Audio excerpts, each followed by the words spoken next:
Get started. We want to welcome everybody. We got a lot going on tonight on the agenda, so we got great things going to happen. So if we could all stand and say the prayer and the pledge of allegiance on the flag.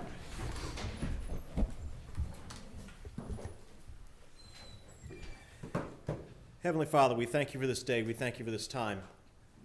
As we head into this week, which has Talbot Day, the celebration of all things and all people here in Talbot County, we thank you for the blessings you bestow on us. We thank you for safety and security. We thank you for love. We thank you for provision. We thank you for forgiving us our trespasses. And we just thank you for everything and all that you do. It's in Jesus' most precious and holy name we pray. Amen. Amen. I pledge allegiance to the flag of the United States of America, and to the republic for which it stands, one nation, under God, indivisible, with liberty and justice for all. Okay, let's go ahead and get started on the agenda. Council's had the agenda before us. Is there any additions, deletions, or corrections to the agenda, Council? No. Okay. Hearing none, the agenda is accepted as unanimous consent. And before I get started here, Vice President Lesher's not here tonight, so I think he's on a vacation, a little vacation or something, isn't he? A work trip. A work trip. So we'll all miss him, you know. So, okay, next on the agenda is the minutes. The council has had a chance to take a look at the minutes of March 26th. Is there any additions, corrections, or deletions to the minutes? No. Okay. Hearing none, that the minutes are accepted as unanimous consent. Next are the disbursements of the April 23rd before us. Is council seeing anything, deletions, corrections, or corrections to that? No. Okay, hearing none, we move that the disbursements be accepted as unanimous consent. All right, so first up tonight, we got our certificate of recognition for Blake. With everybody can see his logo here. So Madam Secretary, could you go ahead and read that into the record, please? Certificate of recognition. This certificate is awarded to Blake Newton in recognition of your service to the citizens of Talbot County through the dedication of your time and talent to design the insignia for the Talbot County Sheriff Easton Police Department's Critical Response Unit. Okay, is there a motion? So moved. Okay, we got a motion Second. motion and a second to accept the certificate as presented. Yep. Madam Secretary, could you call the vote?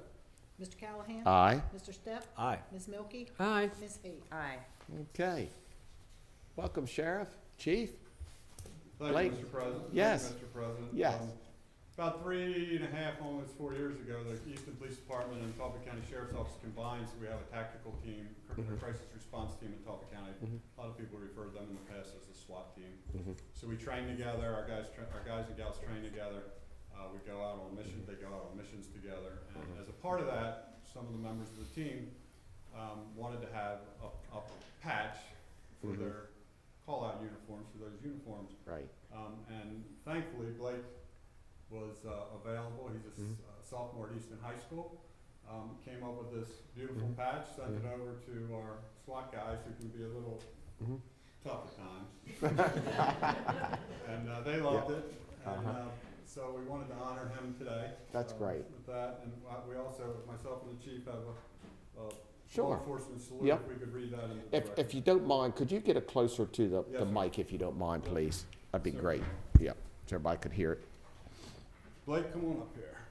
In recognition of outstanding talent and service to the Crisis Response Unit of the Talbot County Sheriff's Office and Easton Police Department, the Sheriff's and Chief's salute is hereby issued by the authority of the Sheriff of Talbot County and the Chief of Easton Police Department. Whereas Blake R. Newton has dedicated his artistic talent to improving the appearance and professional standards of the Crisis Response Unit uniform patch, which represents select police officers and deputies in Talbot County, and whereas your service to the Crisis Response Unit of Talbot County greatly enhanced the professionalism of Talbot County's law enforcement officers, and whereas your assistance and commitment to the Crisis Response Unit have made Talbot County Sheriff's Office and Easton police officers better equipped to serve our citizens and enhance the safety of our law enforcement officers. Now, therefore, I, Sheriff Joseph J. Gamble of Talbot County Sheriff's Office and Chief Alan Lowry of the Easton Police Department to hereby commend Blake R. Newton for his outstanding contributions to the citizens and law enforcement officers of this great county.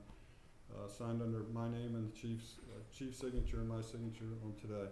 And then we also, Blake, have a challenge coin for you. And the way we hand these challenge coins out, we actually shake hands, and then you take that coin. So thank you. Thank you for doing that for our guys. They love it. Sounds great. Yep.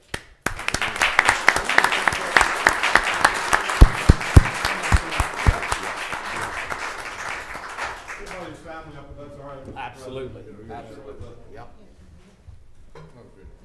You think you're.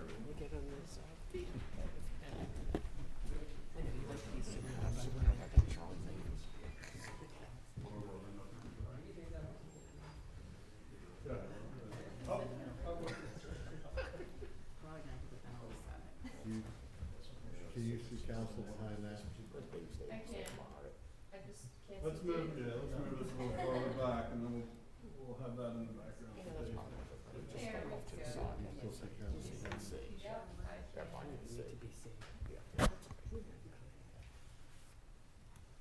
All right, ready? 1, 2, 3.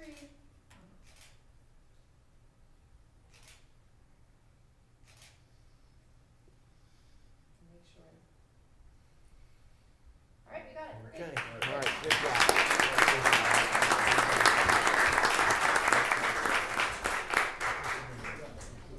Good job, Blake. Thank you. Congratulations. Yep.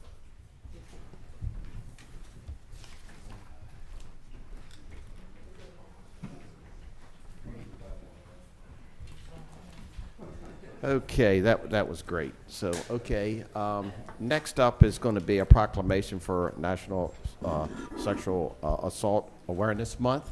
Madam Secretary, could you go ahead and read that proclamation into the record, please? Sexual Assault Awareness Month, April 2024. Whereas sexual violence is widespread and impacts everyone, including families, homes, schools, and workplaces. Sexual Assault Awareness Month aims to raise public awareness about sexual violence and to educate communities about how to prevent it. And whereas rape, sexual assault, and sexual harassment harm our communities and carry a tremendous emotional and financial cost, which can lead to long-term physical and psychological health problems, including chronic pain, anxiety, post-traumatic stress disorder, and sexually transmitted diseases, with the lifetime cost of rape per victim estimated at $122,461.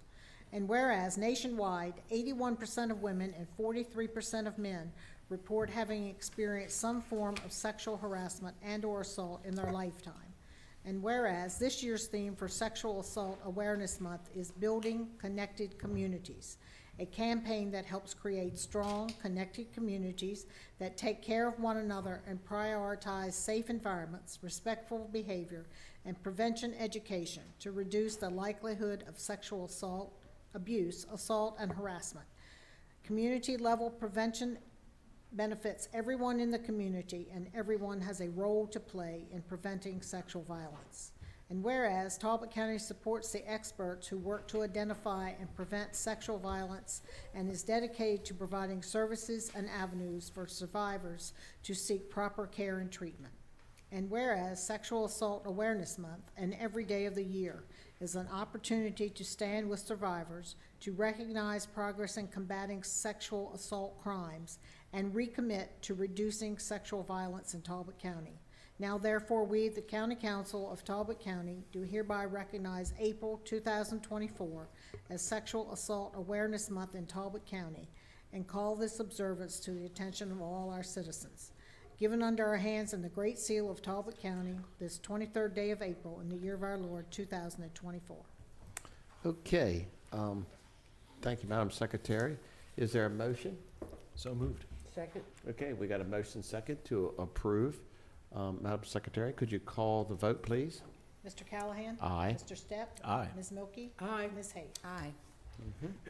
Okay, yes, come on up, absolutely. Yeah, sure. You could sit down and talk into the mic, that would be great. Yeah, no problem. No, Yeah, pull it down to you, please. There you go. Good evening. Okay. I'm Susan Alstrom. I Yeah. am the Human Trafficking Regional Navigator at For All Seasons. I work in our rape crisis and sexual assault center. And For All Seasons is the only sexual assault and rape crisis center in the Midshore region. And we want to thank you for once again recognizing this very important month, making Yes. all of our citizens aware of sexual assault, how prevalent it is, and the fact that we are a safe center for victims to come and get services as well as their families and so forth. And we have a 24/7 hotline that anyone can call. We are available to serve anyone who is a victim of sexual assault. That's great. That's great. So we have something for you. Yeah. Yeah, let's go. Yep. You want to come on up? Yeah.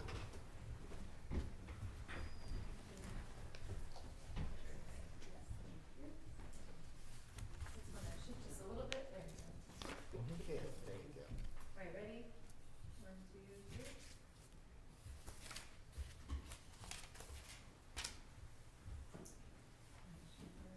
Okay, good. That's great. Yeah. Thank you.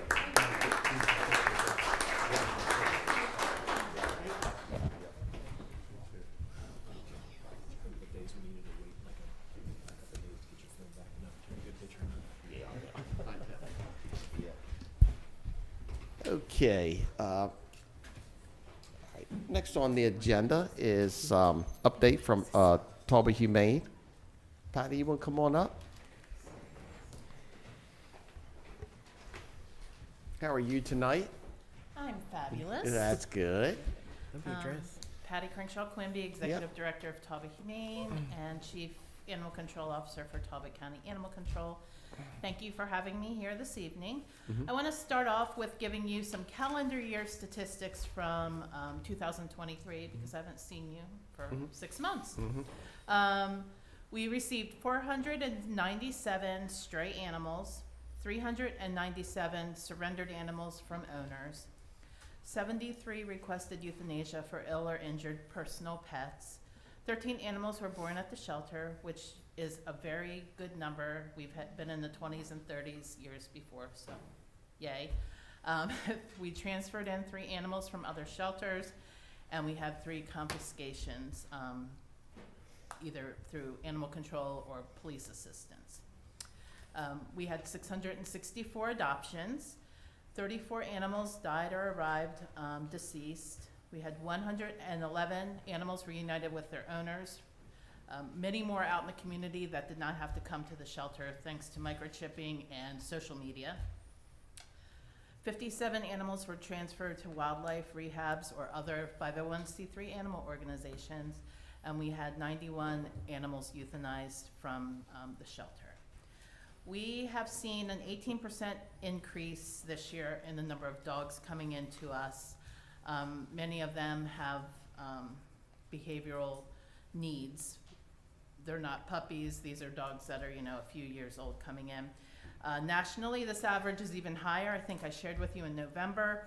We're seeing shelters across the state and nation are in the position of having to euthanize healthy adoptable animals, some for the first time in many years. Animals are sitting in our shelters longer, which is contributing to illness and behavioral issues on already stressed animals. Our goal is to intervene before these animals come into the system, and that is our main priority at the shelter with our programming. Currently, we have 62 animals at the shelter, which is a pretty low number. That's including our foster care. We actually have more dogs than cats in the shelter right now, which is the first time in years. We are a very low number of cats right now, but we are at the cusp of kitten season starting. We've had several litters come in, so we will be seeing kittens. So if you're thinking of adding to them, we have them coming. So, our animal control numbers. Last year we had 308 animal control calls. 90% of those calls were bite cases, stray animals, and violation investigations. Of that 90%, 70% required follow-up visits by our officers. These initial calls also don't include assistance when our officers assist people with transporting animals to the veterinarian, delivering food or supplies to residents, or doing rechecks for welfare checks. Our programming for last year, 1,300 animals between the public and private. The public animals and shelter animals were spayed or neutered. This year celebrates 20 years of our spay-neuter program. Aggressive and progressive spay-neuter started for us in 2004. I'm very proud to have been there at the beginning of this, and we attribute a great deal of the 48% decline in intake since that time to the spay-neuter program. 200 animals received intervention services. This is behavioral or medical, which refers back to what we were talking about, I was speaking about just a few minutes ago. These are 200 animals that potentially could have ended up in the shelter. We distributed more than 6 tons of pet food. 1,100 animals, not including shelter pets, were microchipped. We provided end-of-life services for 73 ill or injured pets for private owners. And supplies such as litter pans, litter, dog crates, cat carriers, and other items that we don't necessarily track were provided to the citizens. We also have our little space up front, if you've been into the shelter in recent months, where if people donate things that we can't use readily, we sell them for $1, or some things are free. And people have learned to come there to see if we have what they need, which is a great thing. For calendar year 2024, we won a competitive grant totaling $56,000 from the Maryland Department of Agriculture to provide free spay-neuter services to qualified residents of Talbot and Dorchester counties. This program is in high demand. If you're in need of services, please call. We're scheduled out about 2 months for both dogs and cats right now. People are calling and like, you can't get me in. I'm like, it's in demand. So make that call tomorrow if you're watching this and need spay-neuter. As we know, this is National Volunteer Appreciation Week, and I want to recognize the amazing work of our team of volunteers. We're only a success because of our dedicated staff and passionate volunteer force. Our volunteers fostered almost 400 animals last year. They attended more than 40 community events. They provided love and attention to animals at the shelter, answered phones, cleaned litter pans, scooped things that none of us want to scoop, and you know, all the things that it takes to run an animal shelter, and they are truly angels, so I wanted to give them a huge thank you. And if you're thinking about giving your time, we will take you. We have lots of jobs. We have everything from community events to working directly with the animals. Some people feel they can't come to us because seeing the animals in the cages and things is upsetting, but we have many other ways to help us without coming into the shelter. One of them is this Saturday. It is Oxford Day, as we know, and we have our Strut Your Mutt Dog Walk. Registration begins at 8 a.m. The blessing of the animals is at 8:30, and the walk follows immediately. This year we have a generous donor who has provided a matching gift of $1,500 in the memory of her mother's dog. So our goal is to raise $3,000 in memory of Molly. So we hope everybody comes out. It looks like it's going to be a beautiful day in Oxford. April is National Pet Identification Month, and in honor of that, Talbot Humane has been offering $1 microchipping all month long. All you have to do is call and make an appointment. You do not have to only be a Talbot County resident. It actually takes longer for us to do the paperwork than for my staff to microchip the pet. And finally, 30 of our friends are running the Frederick Running Festival, either virtually or they're traveling with us the weekend of May 5th. They've currently raised over $16,000 for the animals, and they have a goal of $20,000 by race day. And we're looking forward to that. And our next season will likely be next spring. I know somebody up there that might want to run with us. We are open to anyone we have from 17 to 82 running with us. Those are the age span of our runners right now. So it is a program for anyone, and it helps the animals, and you're doing extraordinary things for yourself. That's And great. I welcome you if you're in the area, or if you'd like to have a tour of the shelter, please give me a call or email me. I'm available when you are to have you come in. Great. So. Okay, Patty, that's great. That's great. Mr. Steps? Patty, it's always great to Yeah. hear, all the wonderful work you guys are doing. Appreciate it. Thanks to all your volunteers, because I know I was a big part of your operation. So thank you to all of them.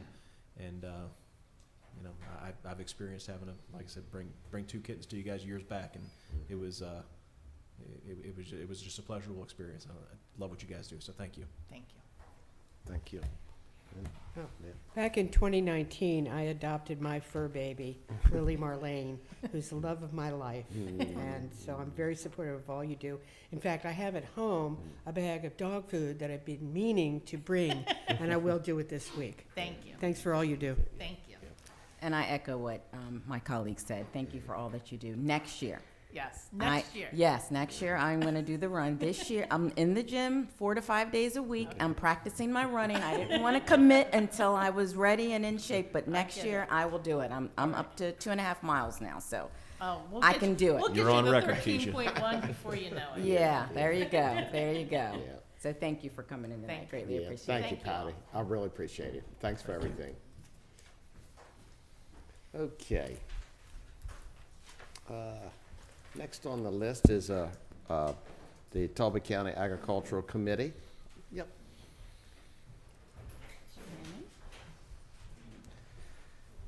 Guys, come on up. That's great.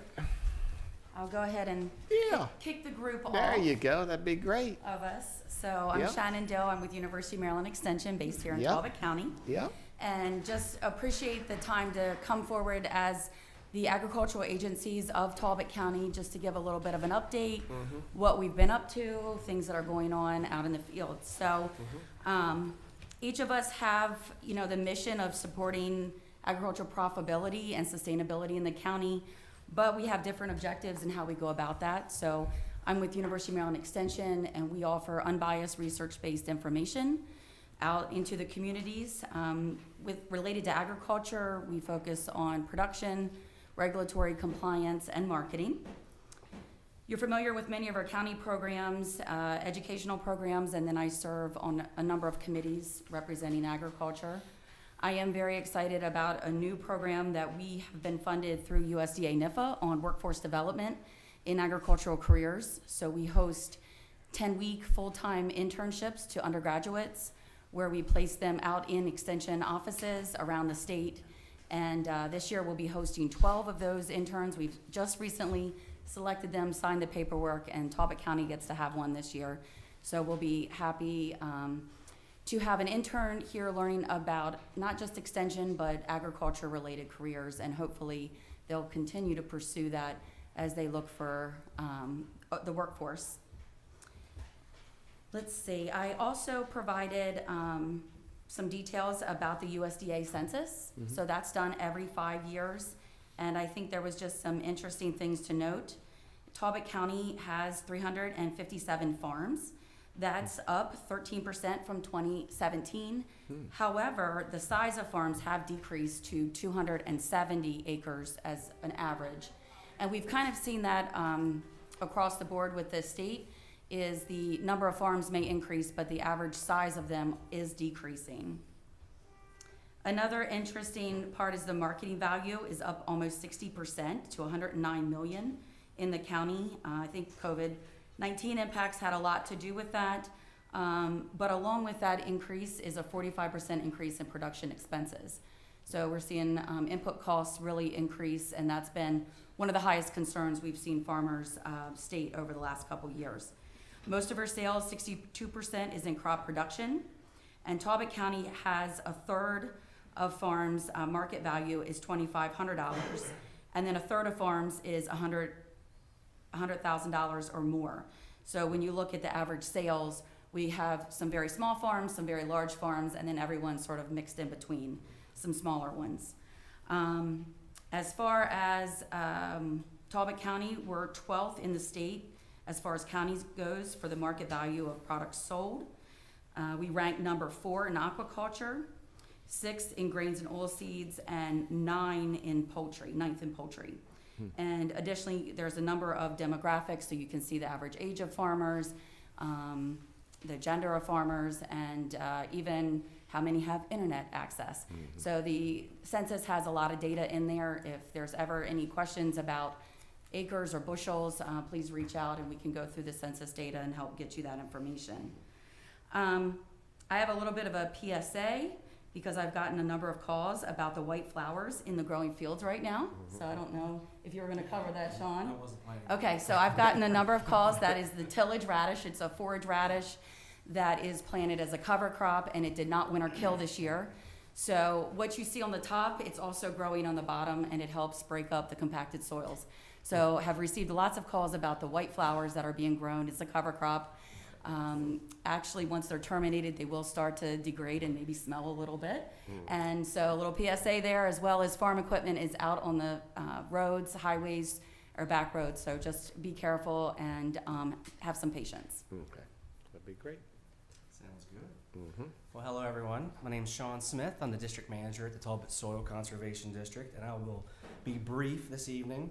Just a few updates. I did provide an updated flyer. That was a 2 pages. I messed up some of my, yep, there it is, Dave's got it. It's got actually the more accurate information on it. I couldn't sleep without giving you the correct information. So we recently celebrated our 66th year of locally led conservation in Talbot County. As Shannon kind of alluded to, our mission is to provide technical assistance for conservation practices for agricultural operations. We promote educational conservation outreach and ensure proper construction planning and delivery. We are led by a local community of members who serve on our board of supervisors. The board consists of John Swaine as our chairman, Colin Jones as our vice chairman, Kyle Hutchison is our treasurer, and our other member is Hannah Harrison. A couple things I like to point out. Every year we do a conservation tour. Last year it was held in October, and we presented our 2022 Cooperator of the Year Award to John Trax and Keith Shortle. The Trax-Shortle families have been farming together for over 60 years. They've recently worked with the district on a number of projects to address water quality and nutrient runoff, including 2 grass waterways, which were recently completed. Again, on those paperwork that I've provided, a couple other big accomplishments, as Shannon said, a little bit about the cover crops. We had 74 farmers plant over 33,000 acres of cover crops, which is actually down from the year before. We had 78, I believe, farmers, so which is not a good trend that have planted cover crops. However, we did work with more farmers in the past year to install more best management practices to conserve our soil and protect our water. And then I guess on the back of that, the second page has to do with our urban activity, which the district is responsible for reviewing and approving erosion and sediment control plans. That actually has gone down a little bit, but historically it's in that neighborhood of about 160 to 180 plans a year that we review. And if you don't have any questions for me, I'll pass it along to Mr. Swaine. Yep.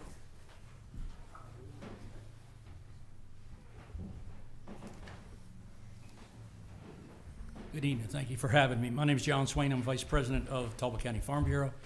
To talk briefly about things going on with our organization. We were established in 1956 to help to work with Maryland Farm Bureau and American Farm Bureau Federation to help form a better understanding of agriculture for our members. We currently have somewhere around 180 members, voting and associate members. We should reach about 200 once we're still in our membership drive right now. When that ends by 1st of June, we should be up around 200 members here in the county.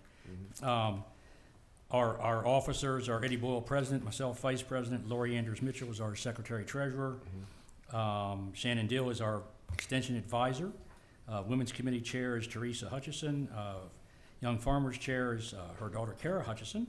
The rest of our members, John Daffin, John Foster, Greg Gannon, Bob Garrett, Ed Hikes, Travis Hutchison, Jeff Rathel, and Keith Shortle. We meet the third Wednesday of every month, typically at the Talbot Ag Center, and in the wintertime we meet at Soil Conservation Office. In the handout, there's a list of our current policy, updated policy for the year. I don't know, do you want me to read all that, or you've got that in do you have these papers, or? I don't, do we have them in Granicus? Yeah, I think we got them. I'm looking at it right now. Yeah, you don't have to read it. I mean, there's the highlights, there's wildlife Under wildlife subsection deer, we do support all-day Sunday hunting on private land. There's a couple others that are probably the top important ones. There's an anti-discrimination statement on the second page, and permanent funding for nutrient management is the last priority. Last year, there was some controversy with the Maryland Department of Agriculture and Nutrient Management and trying to get full-time funding for that with the university. Sure. Okay. Good. That's really all I have, unless you have questions. Okay. No. Thank you, John. Good evening. My name is John Bargy from the Farm Service Agency, part of the USDA Department of Agriculture. And I'm here just to discuss and disclose what we do at the Farm Service Agency. We provide farmers with a strong safety net program, and also for our primary focus is conservation as well. The areas that we target are conservation farm program and farm loan programs. Okay, so to break that down, our conservation, we predominantly work with the wetland restorations, wildlife preservation, and then also soil and water erosion control. We all work with Shawn's group, and John's chairman of the board there, so we work with that group and they develop our plans for us. Our farm programs, we have the disaster programs to provide farmers with a safety net in the fear of a natural disaster. So we do have programs that will allow help and support during natural disaster issues. The last one is the farm loan programs. We provide direct, guaranteed operating loans with a lot of emphasis on beginning farmers, minority and women farmers and ranchers as well. So that's predominantly what we do at the Farm Service Agency, and we'll welcome you to stop by. We're all in the same building together, so when you're in one, stop by and see us as well. That's great. Thank you. So, okay, thank you. One more thing real quick. Yeah, sure, John. Back on Soil Conservation Board, there's 5 of us that are supervisors. Each of us has, except for myself, have a 5-year term. I actually serve at the discretion of your body, the Talbot County Council. I was appointed in 1989 by the Talbot County Council. Wow. And continue to serve, and with great pleasure to continue to do that. Look forward to continuing. And also, John, to tell the public real quick about your weather station and stuff, how long you guys have been doing that with your dad. Last year would have been 75 years that the National Weather Service has a cooperative station there on the farm down on Bellevue Road. My father started doing that in 1948. Yeah. I'm still continuing to do that. Last year also, they established a digital station there. No more thermometers to read. It's all digital and totally different arrangement, but it still do the readings every day. Well, we really appreciate that. I mean, that's pretty impressive. Years. That's very impressive. Yeah. Yeah. So, okay, council. Yeah. No, John and John, thank you guys. As always, Shannon, Shawn, Swaine, really been good over these over this last year and a half now, getting to have us out in some of the tours, and look at some of the BMP. We go to the Schwanigers farm, the Track Shortle farm. So, thank you guys for all that. It's been really good to get all that knowledge. So, thank you all. Yep. Yes, thank you for all you all do on keeping agriculture a vibrant aspect of our community.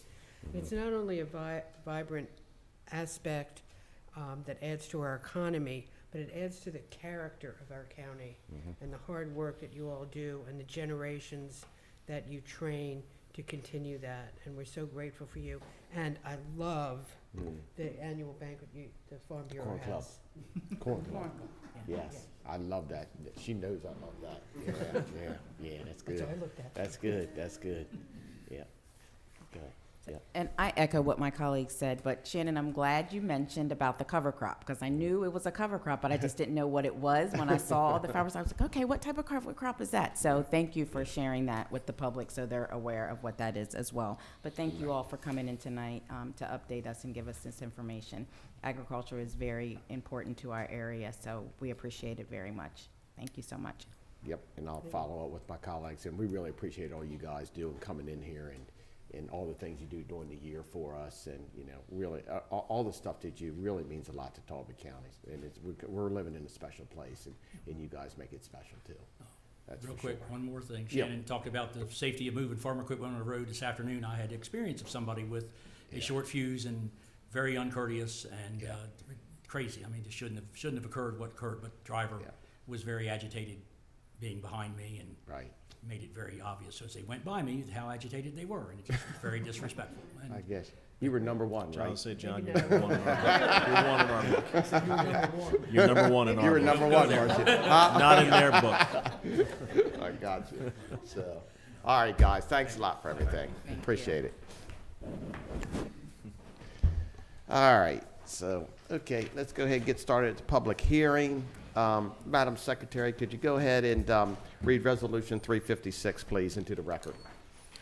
Resolution number 356, resolution to formally decline to accept the offer of dedication for the Paper Street portion of Calvert Avenue as shown on a subdivision plat entitled Map of Rio Vista Development dated February 1954, recorded among the land records of Talbot County, Maryland at Plat Book JTB 8, Folio 11, and to authorize the execution of a quitclaim deed to convey a 4,195 square foot portion of the paper street adjacent to 226 Tyler Avenue, St. Michaels, Maryland, to the owners of such property, Dr. Grayson R. Bowers and Teresa M. Bowers, for no monetary consideration. Okay, Mr. Thomas, you want to go ahead and bring us up to speed on what this means? Yes. Yeah, that'd be great. The plat referenced in the title of the resolution shows several streets and roadways in the development that were offered to be dedicated to public use. Several of these are paper streets that were never cut out and opened by the county. One of these is a portion of Calvert Avenue that runs between Forest Avenue and Monroe Street. Mr. and Mrs. Bowers' property, the rear of their property abuts that paper portion of Calvert Avenue, and so they've requested that the county reject this offer of dedication through a resolution and execute a quitclaim deed in their favor for 4,195 square foot portion abutting the rear of their property. Okay. So that's the purpose of this resolution. Okay, that's great. So, okay, so let's go ahead and open the public hearing, and I'll have you come up here, and if you're representing a group, I'll give you 5 minutes, and then if you're representing yourself, I'll give you 3 minutes. So at this time, here to my left, anybody want to come up and speak about 356? Yes, sir, come on up.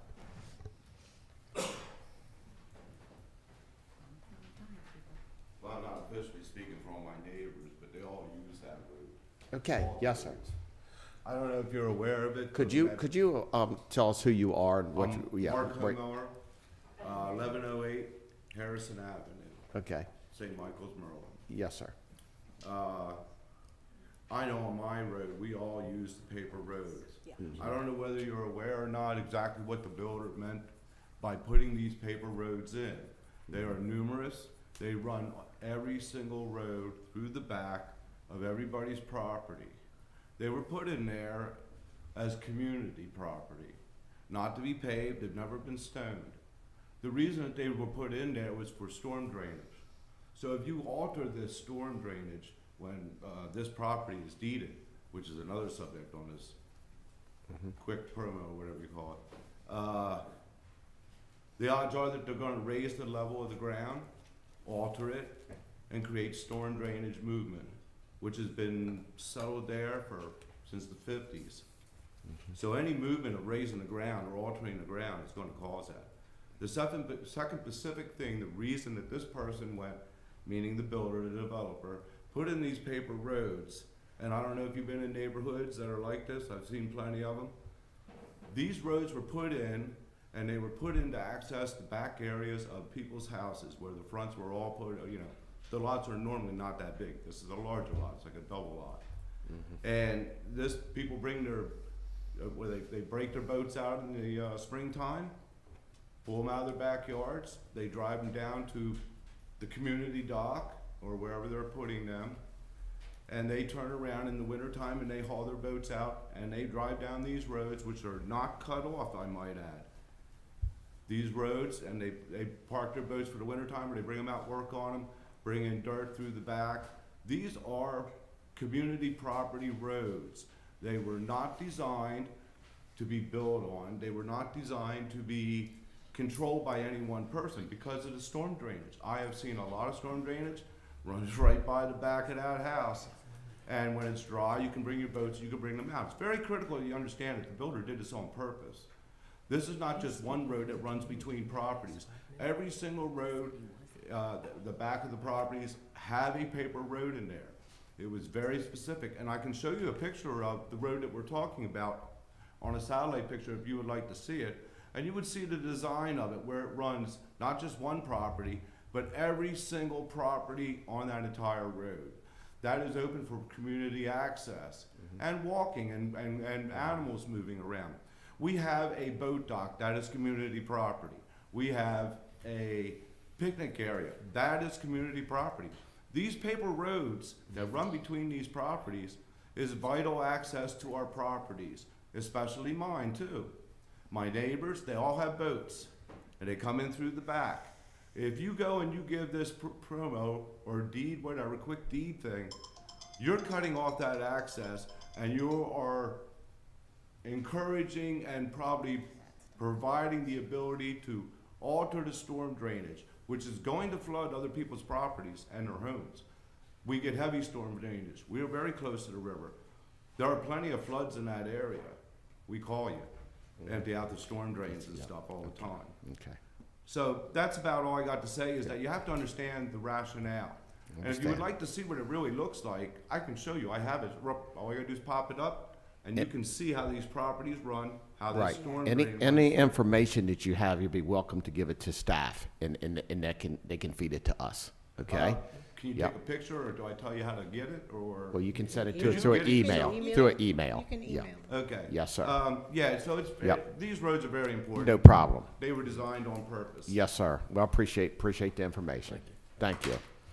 Okay. Anybody else over here like to talk about 356? Okay. I'll come on over here to my right. Come on. Yep. Come on up. Yep.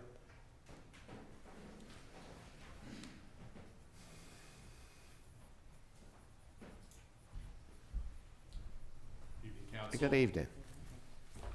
Tony Cooper Smith. My address is 706 Giddings Avenue, Annapolis, Maryland. And I have Dr. Ralph Bowers here, 226 Tyler Avenue in Rio Vista. And the Bowers, as you're aware, requested that the council introduce and adopt this resolution. And Dr. Bowers will be able to speak to his personal experience with the process and some of his aims for the property. But you know, what's this resolution about? Why should the council adopt it? There's a lot of terminology here, offers of dedication, paper streets, quitclaim deeds, and so forth. As you all are aware, when a subdivision is laid out, you have all the lots, and of course there's a network of streets to provide access to other public streets. And in this particular case, there are several different types of paper streets, and the gentleman who just spoke, I think, was of course referring to some of the paper streets are mowed, maintained, people use them for trail access, open space, boat storage. But there are other paper streets in the community that are not like that. And this particular one, the paper street portion of Calvert Avenue, is, and Dr. Bowers will be able to explain it as well, there are a lot of trees, it's overgrown, there's vegetation back there.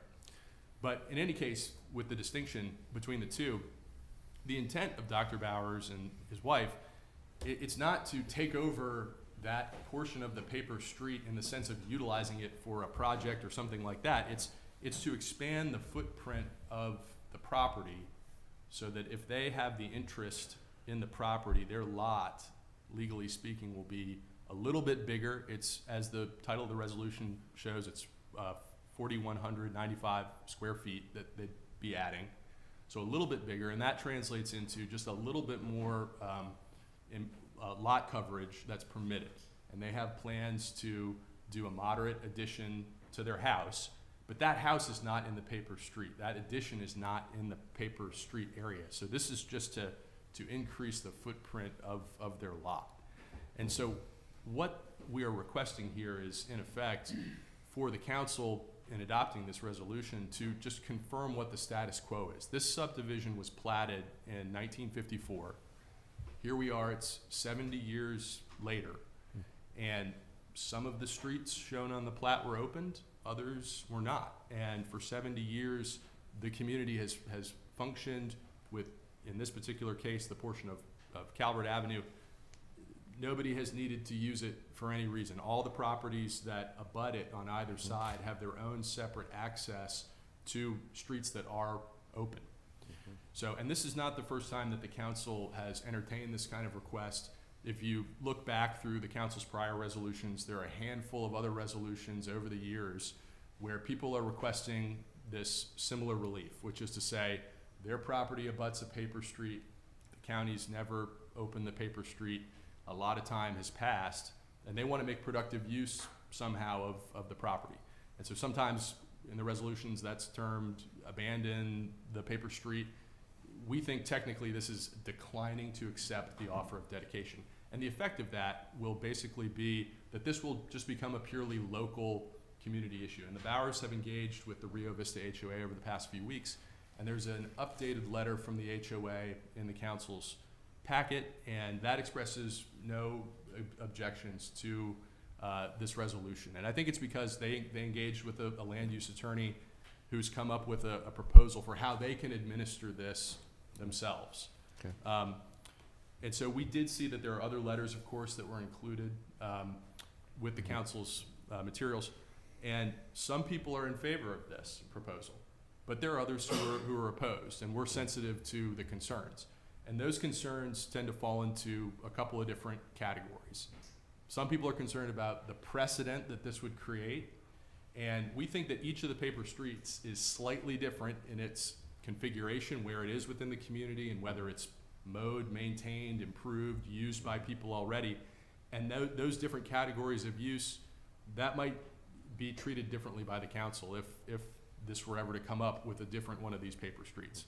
The next concern that we saw was that you'd lose trail access or community use. So again, this particular paper street is heavily overgrown, and again, the Bowers are not intending to construct anything in there. It's to just increase the lot coverage. The final thing that I saw that I wanted to flag was there was a concern about fire and EMS access, and again, I think this particular street has functioned just fine. Tyler Avenue has functioned just fine, and so is the other one. Nobody's been using this particular portion of Calvert Avenue for EMS access.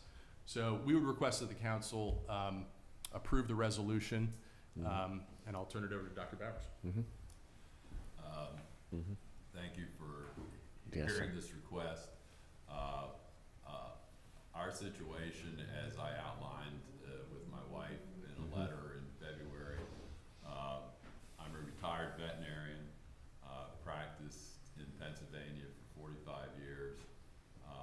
My wife is a college professor and now retired, and so we still have permanent residence in Pennsylvania, but we're sort of following the journey of many people that have come to the Eastern Shore of Maryland. We've owned our property here on Tyler Avenue for 15 years, and it is our future is not to remain residents of Pennsylvania, but to matriculate down here full time. Part of the issue is the fact that the house that we have has had some minor changes to it, but it's not what we would feel comfortable with going forth after we move from Pennsylvania.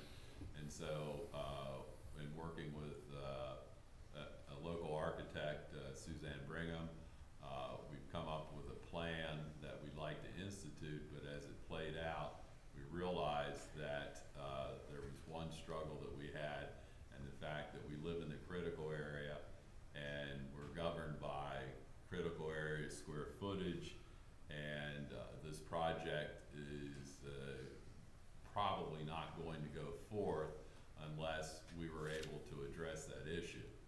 And so we did our homework, and we realized that this paper street was behind us.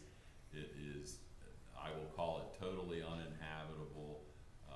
The original owner that built the house in 1998, in some wisdom, planted wisteria. And this is an invasive vine that I've spent the last 15 years with a machete and a chainsaw cutting the vines off of the loblolly pines. Some of the vines literally were 6 to 8 inches in diameter. They choked out and killed a lot of the trees. Part of the back of our property has standing water in it, which I've reclaimed and planted grass.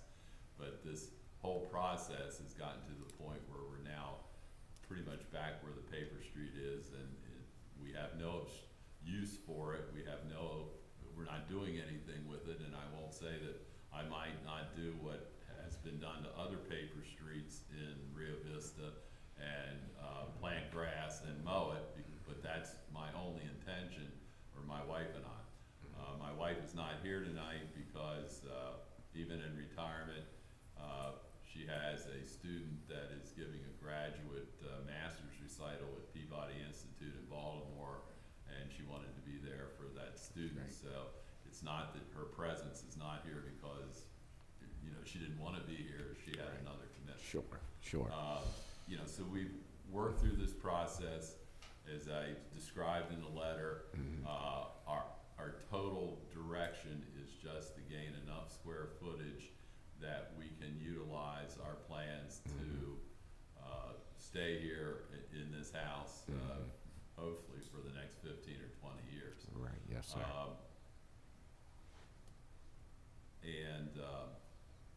So therefore, you know, we're requesting that you look at this resolution and vote in the affirmative so that we will have the access going forth in that. Yes, sir.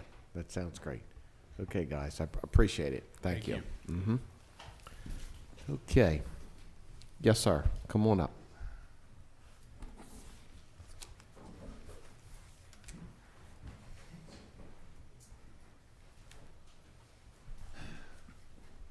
Hi, my name is Frank Hopkinson. I live at 925 Riverview Terrace. I know I'm maybe 100 yards from where the Bowers live.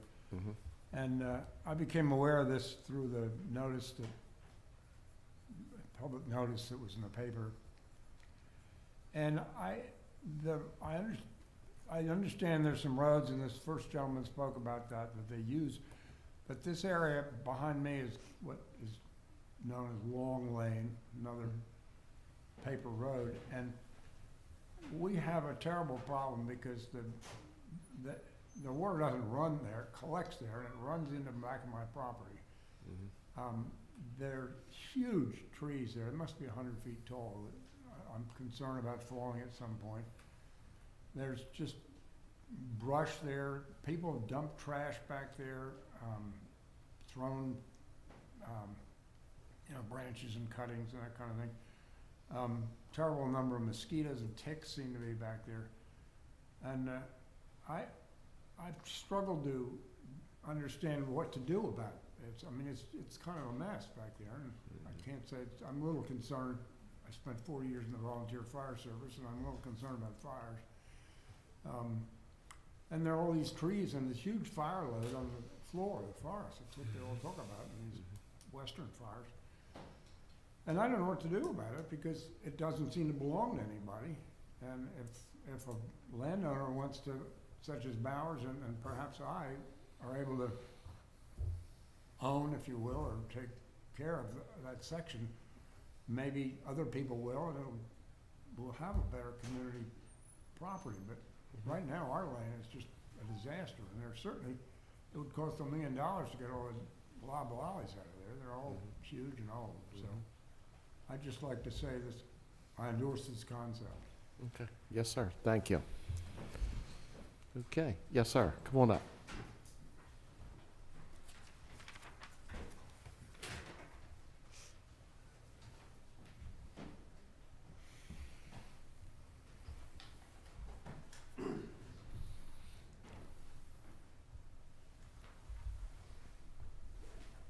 Excuse me. My name's Tom Mendenhall, and I'm happy to read the letter that I sent you on April 9th in favor of the resolution.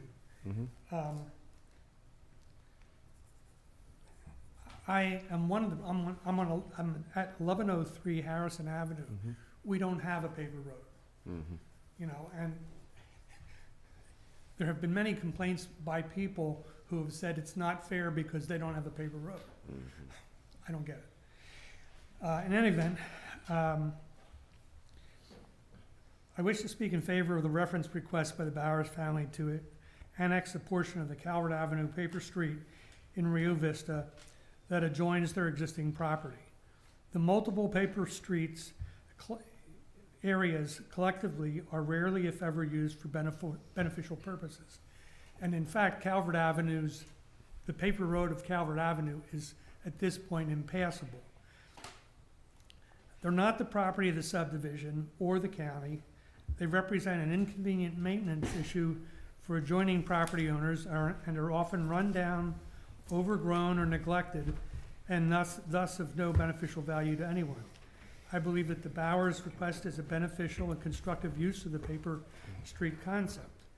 Many of us have been frustrated with the constraints imposed by the rules regarding permeable surface, and it's a valuable opportunity to be able to annex sufficient surface, allowing homeowners to make further improvements to their properties.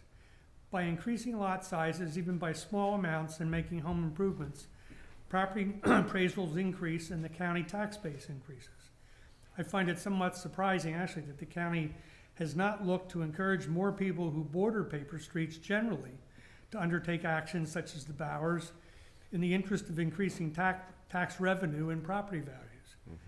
Over the years, it's my observation that some property owners have illegally encroached on paper streets and through adverse possession effectively kept the county from collecting taxes on small pieces of acquired areas.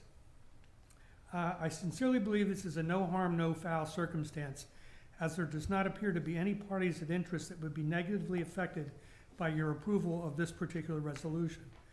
The Rio Vista Homeowners Association has no economic rights to these properties, nor does the county, in that it had declined the offer of dedication dating back to the 1950s. Conveyance by a quitclaim deed would seem to be an appropriate action, since the property, in the case of paper roads, belongs essentially to no one. Thank you. Yes, sir. Thanks a lot. Appreciate it. Thank you. Okay. Anybody else like to come up and talk about 356? Okay. Anybody else? Okay. All right. At this time, we'll go ahead and keep the hearing open, and we'll probably we'll go ahead and this resolution 356. We'll go ahead and vote on that May 14th. Correct, Madam Secretary? Correct. Yep. Okay. All right. We'll keep that open. Really appreciate you guys coming out and discussing that with us. Okay. All right. Next, eligible for vote is 1551. Madam Secretary, you want to go ahead and read that into the record? Bill number 1551, a bill to award 8.348 acres of supplemental growth allocation to the town of Easton and to impose certain conditions, restrictions, and limitations on its use. Okay.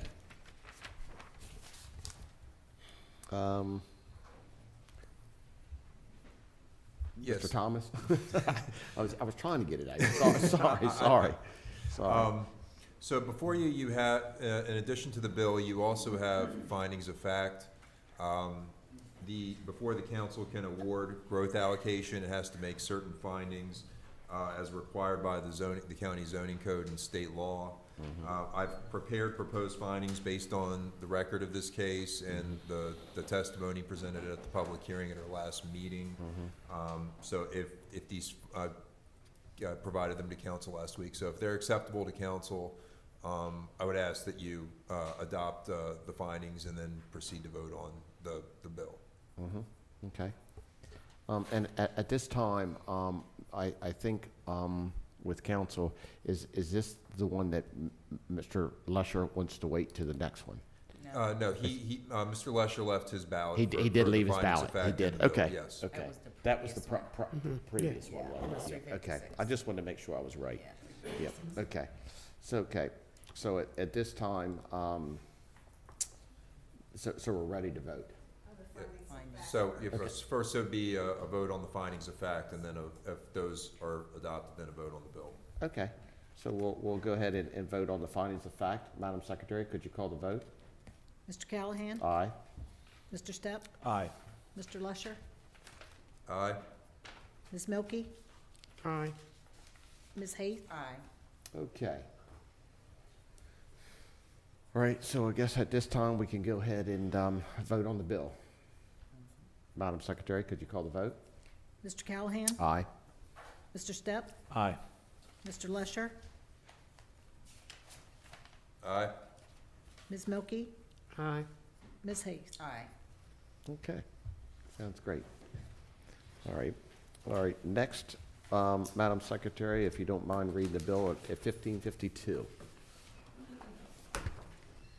Bill number 1552, a bill to amend Chapter 11 of the Talbot County Code, alcoholic beverages, for the purpose of generally exempting Thompson Park, located in the town of Easton, from the 500-foot public park setback requirement for new off-sale licenses.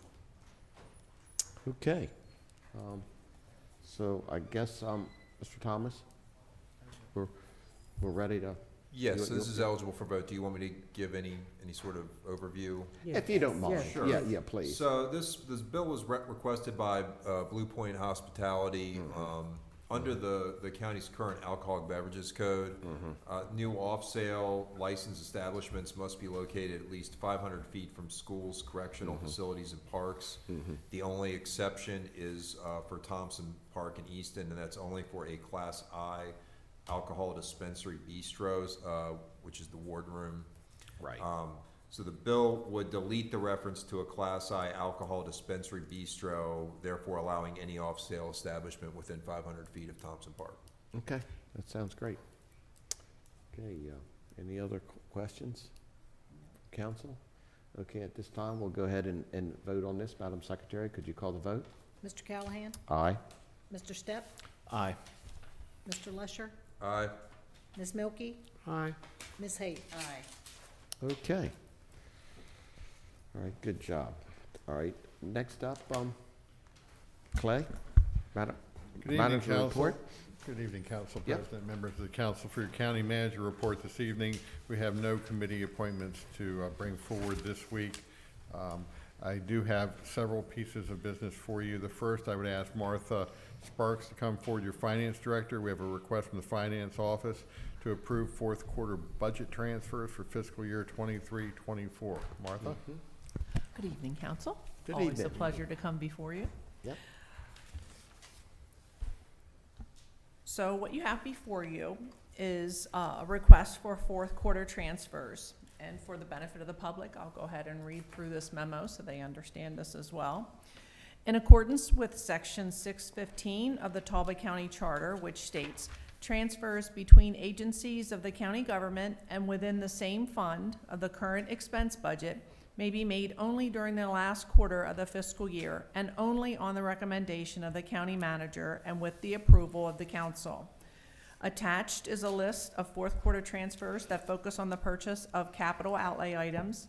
There were some capital outlay items that were requested as part of the FY25 budget that were later determined could be purchased with FY24 appropriations within the guidance of Section 615 and council's approval. The approval of this request will ensure that departments have the ability to order and receive these capital items by June 30th, 2024. Also included in this transfer are capital outlay items previously approved by council through the use of contingency reserves. And I'll briefly summarize these. We went through these within the budget process where council gave their approval for these items to be purchased in FY24 if that was possible. So we have $85,700 for capital outlay items for circuit court that involved replacement of blinds, carpet, and a weighted defendant chair. For the state's attorney, $4,200. That is for conference room chairs. For county buildings maintenance, there were 2 HVAC units for the state's attorney's building, heat pump for library building, Bay Street roof replacement, that was approved out of contingency, and those items totaled $122,350. For information technology, the request is at $324,320, and that involves technology for Mary's Court, our public safety building, computers, Bradley Meeting Room upgrades, Bay Street Conference Room upgrades, Circuit Court laptop, and State's Attorney's laptops. For emergency medical services, we have $73,000 requested for 3 Lucas CPR devices and 13 electric vehicle disabling plugs. For county roads, the request is at $90,000, and that's for one crew cab truck. For the pools at George Murphy and Bay 100, there is $7,500 each for chlorine and acid controllers. And then the community center lighting, which was approved out of contingency in October. Golf, $7,500 for radios, and community center tables and chairs, and that amounts to $157,000. And we are taking that from the budgeted appropriation for our contingencies, and that is going to be the source of that. So you can see that it did not increase our budget at all. We just took from one category to another to do that. Okay. Any questions? Nope, Yeah? I'm ready to make a motion. Okay. Make a motion to approve the Q4 transfers. Second? Okay, we got a motion seconded to go ahead and approve the fourth quarter items. Madam Secretary, could you call a vote? Mr. Callahan? Aye. Mr. Stepp? Aye. Ms. Milky? Aye. Ms. Hayes? Aye. Okay, great job. Thank you, Martha. Thanks, Yep, Martha. thank you, Martha. Next, I'd like to call Terry Kokolas up, the Director of Corrections. Terry is here this evening recommending the award of bid number 2404, shower stalls and plumbing fixture renovations. This has been a long time coming, just as he sits down and prepares to ask your permission to move forward on this and explain the details. Just want to recognize Terry over the last several years, the work that he's done to bring the infrastructure of our correction facility up. There's a lot of work needed, and I just appreciate your work to do that. So we'll hand this off to you to share with council and get their permission to move forward on this project. I'll fill in any blanks you might have. Floor is yours. Thank you. You're doing a fine job. Thank you. Welcome. Good evening, Mr. President, members of the County Council. This is a long-standing project, and one of the challenges that I've had is finding a contractor that will actually come into the jail and renovate the showers and some of the plumbing that is original 1990 plumbing. It got to the point that I called the Division of Corrections to find out the list of contractors that provide services to the state prison system, and was able to zero in on a contractor. And what this particular project is to renovate the 24 showers that exist in the facility today. That includes floor plans, walls, new plumbing, and the project also includes putting flush valves, water conservation flush valves in 94 toilets. So we're taking the opportunity to close down housing units to be able to do some renovation, non-plumbing and shower related, and be able to regulate our water. And I'm really excited about it because I know how much water we use, and this will give me the opportunity to see how much water we can save going forward. So it's a long-standing project. Dollars have been budgeted through the capital improvement project list for this project, and I'd like the opportunity to give a thumbs up to the contractor that is low bid and ready to start on the project. And so that would be PBI. We received 2 bids. PBI is the low bid in the amount of $350,440.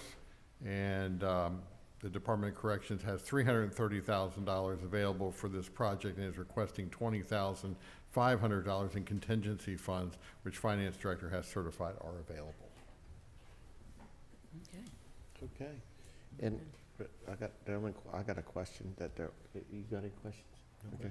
I just wanted to make sure that you felt like the specs and stuff, there's a pretty good delta difference, that you felt comfortable with going with them. I did. The other vendor wanted to put stainless steel inserts in all of the showers. I see. And I see. that is the difference of the cost. Yes, sir. It's almost makes it prohibitive. Yeah. And I have experience with stainless steel inserts in Anne Arundel County, and they're not all they're cracked up to be. I see. So I think that the scope of work and the method that they are recommending to do the work, I think it will work well. We'll do the initial preparation to ensure that the masonry walls are completely dry, because any process with wet walls, as you would know, is not going to be a good process. Right.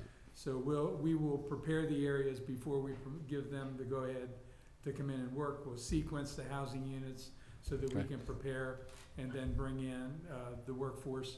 And the product that they're using is a really effective product that is recommended for showers in correctional facilities.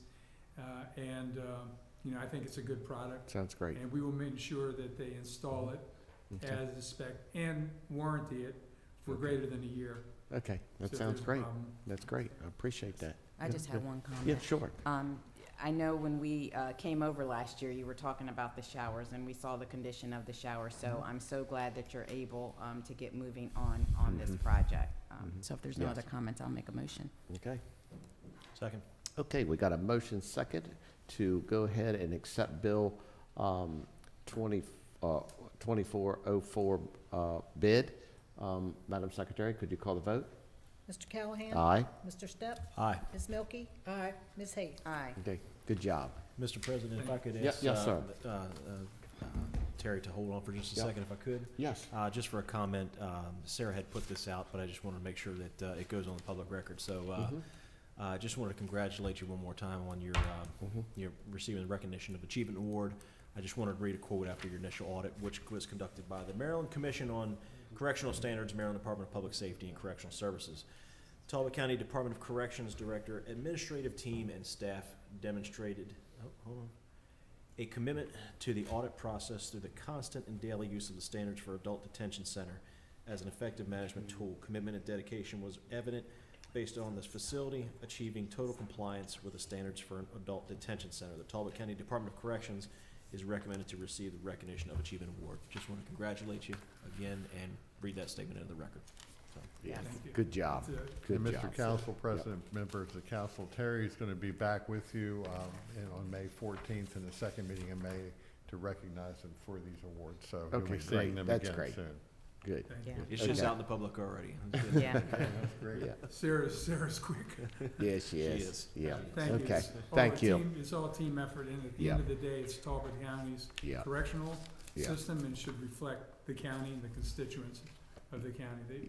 Yeah. Everybody wants a good, clean, humane, Yeah. constitutionally sound jail, Yep. and I that's agree. exactly what we try to deliver. Okay. So thank you Thank very you. much. Thank you. Appreciate it. Appreciate everything this council has done Yep. for the Department of Corrections. Yep. Makes my job really easy. Appreciate you. Have a good night. Good. Thanks, Terry. And we'll Okay. ask Cassandra Van Hoosier to come forward, your Director of Economic Development and Tourism. She's here this evening recommending that you award bid number 2405, the 2024 Talbot County Travel Guide.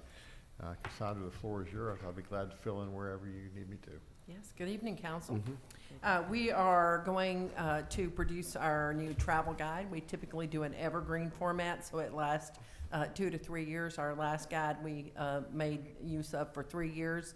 So we're in production on this, and we've brought everything in-house except for the printing, because we don't own a printing machine, and the sales of the advertising. So we went out to bid for that. We got one bid, and that is APG Chesapeake.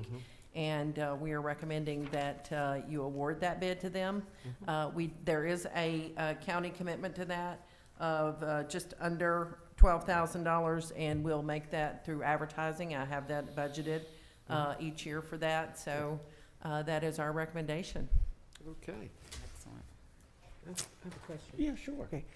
You indicated in your letter to us that the total project cost what the total project cost is 52,451, and that the advertising revenue would be 40,500. What is the basis of that? I mean, is there a commitment for the advertising, or how do we know? The advertising revenue pays for the printing. Right, I understand And- that, but I right. mean, how do we know what that advertising revenue will be? Our APG sets the ad rates, and we check them against our last contractor for this project, and they are consistent with what typically you pay for a print advertisement. So it's what you anticipate you'll get in advertising, it's not... Oh, right. With it, that we're not 100% sure it'll be that amount, but, you know, that's what we're anticipating. So they will do all of the ad sales, they will print the publication, and we will support it with $11,951. I understand that, yeah. And all that together is the package to produce the... But the projected total cost to the county might be more if they don't fulfill the 40,500? It I just should want to not be understand. more. I don't think it'll be more than that. It should not be more than that. But if they don't, Typically, we would make that up. Yes, ma'am. yes. I see what you're asking. I'm sorry. Okay. Yeah. Any other questions? Okay. I do have that flexibility in my budget, by the way. Excuse me? I do have that flexibility in my budget to make that up. I just wanted to clarify that. Yes, Okay, ma'am. Yeah, no problem. Okay, so are we ready to go ahead and make a motion? I'll make a motion. Okay. Second. Okay, we got a motion and a second for, to go ahead and approve 2405 bid. Madam Secretary, could you call the vote? Mr. Callahan? Aye. Mr. Stepp? Aye. Ms. Milky? All Ms. Haith? Aye. Okay. And just before Cassandra leaves, Yeah, yeah, sure. just a comment for her. So before you leave, I want you to give a plug for your May 2nd event. I was just about to ask if I could. But I know that you look just as tired as I am because we had to meet at conference and we were out way past our bedtime last night. Yes, we were. Because it goes way too late. But she was networking, as economic developers do, and works a lot of overtime. So I just want to recognize her for that hard work that she puts in because it is a lot of time on weekends as economic development professionals that we have to put in. And she started on Saturday. So it was rough for both of us. But go ahead and give the plug for May 2nd. May 2nd, we're having our annual Business Appreciation Summit. We have a fantastic speaker who was the acting administrator of the Small Business Administration, and he actually lives on Tillman Island now. So we're looking forward to hearing what he has to say. So tickets are still available. You can find tickets at talbotworks.org. They're $45 per person. And then we'll be giving our awards. So we do our Community Impact Awards. We have 5 award winners, and you'll have to come to find out who they are. That's great. That's great. And while we're patting you on the back, okay? So just brief, 30 seconds, what we did today with the gentleman. Yes, so we Yes. had a company from India in, and we hosted them for lunch. We had the Maryland Department of Commerce with them, Midshore Regional Council, F3 Tech was there, Eastern Shore Entrepreneurship Center, and we were expressing to them how awesome it is to do business in Talbot County and trying to get them to put a location here. And they're in the ag biotech space. So no, I really appreciate you doing that. So me and the mayor met them today. So it's just one thing that we're trying to, do for Talbot County and bring people here to invest in us. So you're doing a great job. So Thank you. Okay. I will All see right. you on the 2nd.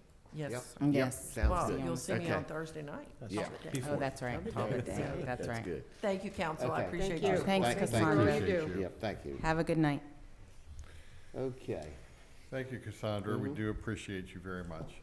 Just under announcements, council, on Wednesday, April 24th at 5 p.m., there's going to be a permitting portal seminar with Q&A hosted by the Talbot County Permits Inspections Department at the Y Oak Room at the Talbot County Community Center. This is an opportunity for those individuals that interact with our permitting department to come and share their thoughts and views on how things are working, and also to learn a little bit about how the portal works. So Yeah. it's constructive. We Right. encourage people to come out to that. And then finally, Thursday, April 25th at 5 p.m., there's a Talbot Day celebration. Councilmember Stepp? his idea, he brought that forward, and we appreciate that. Sarah has worked hard on that, and that will be at the Talbot County Courthouse again, April 25th at 5 p.m. We encourage the public to come and participate in the celebration. There will be folks recognized as a Citizen of the Year, as well as the nominees, and there will be posters that were created that will be highlighted as well. So it'll be a great patriotic event for Talbot County. That's great. And with that, that completes the county manager report for this evening. Thank you for your support. Thank you, Claire, appreciate it. Okay, nobody.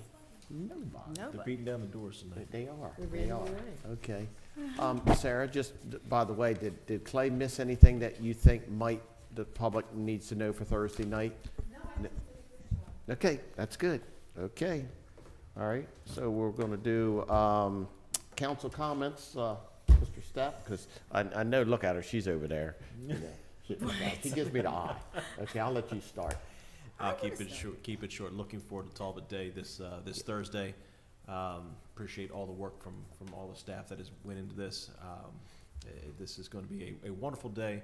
Good Lord appears to be giving us some great weather in the forecast, so we can hold it outside and not have to go to our failover plan. So that's wonderful. So looking forward to it. Thanks to everyone for all the work that's went into this, and ready for a good time.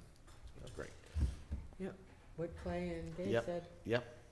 Yeah, I just want to congratulate Dave, though, Yeah. on, bringing this together and doing Talbot Day last year with the proclamation, and then it coming to fruition this year, and all the work that Sarah put into it, too, and staff and everyone. But, it's good to see this council have fun, right, and joke together, because we really do have a good council, and I really do appreciate serving with all of you and making it fun and easy, hard, easy, hard. But anyway, I'm looking forward to Talbot Day and celebrating all of the citizens. And I didn't know it was Oxford Day on Saturday, so gonna try and make that too, as well as had a loved one die last week and her funeral Saturday. So just we'll be praying for all the families that have lost loved ones in the past week or so.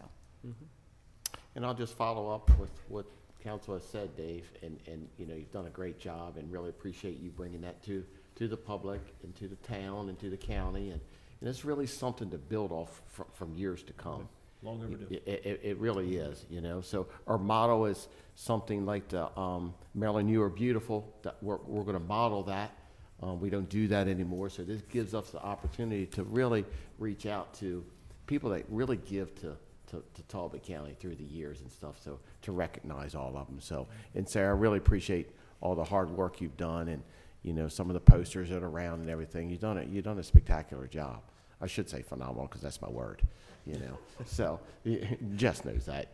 So one more thing about Sarah too. Okay, all right, Mr. go ahead. President. Go ahead. So I just want everybody to make sure that they try and go to the lip sync battle on Saturday too. I forgot that event. I'll be one of the judges at the lip sync battle too. Oh, okay. On Saturday. So if you haven't, signed up or put that on your calendar, go. But you got to see Sarah's. Nice. So Man, much in this. She's blushing now. She She's is blushing. talented. Yes. I'm telling you, Yes. you So just much going gotta, on. you gotta go. I know it's a lot of things on Saturday, but that lip sync battle, I'm excited to be a judge this year. So if you haven't, signed up, and it's a good cause. It benefits the Talbot Interfaith Shelter. So That's it's for a great. good cause. And Okay. where is it located? Where are they holding? It's gonna be at the Waterfowl Building, right? Yep. Yep, that's good. Does it start at 7? I think we gotta be here at 6, but I don't know. It's a big sign on the Talbot Interfaith Shelter's lawn, so it has the Goldsboro? banner there. On Goldsboro? Yeah, on Goldsboro Street. So you'll have that time, but go out and support Sarah and everyone else. Good. Let it be lip syncing. Okay, Mr. Stepp, you want to bring us That's on it. home now? All right. Yep. The County Council's next meeting will be held on Tuesday, May 7th, beginning at 1:30 p.m., which has been declared a special legislative day. We will hold 2 public hearings that day on Bill number 1553 regarding the proposed fiscal year 25 budget. Very important one. At 2 p.m. in the Bradley Meeting Room and at 7 p.m. at the Easton Elementary School cafeteria. Therefore, is there a motion to adjourn this meeting and reconvene as noted? So moved. Okay, we got a motion and second to go ahead and adjourn. Madam Secretary, could you call the vote? Mr. Callahan? Aye. Mr. Stepp? Aye. Ms. Milky? Aye. Ms. Hayes? Aye. There we go. Thank you. Appreciate it.